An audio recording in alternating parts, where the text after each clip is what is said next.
This is the 6mm nanoglass. You can see my hand behind the panel. You can see.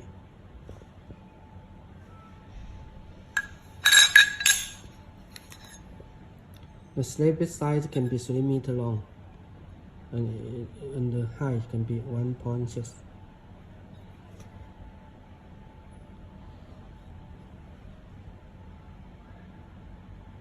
And the back face is also very flat.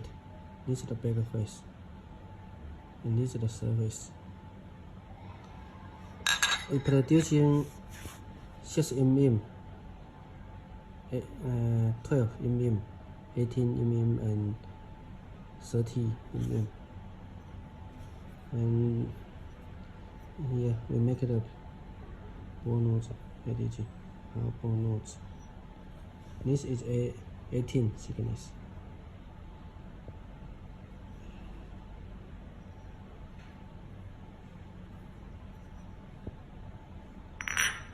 And this is the color, my product color, nanoglass.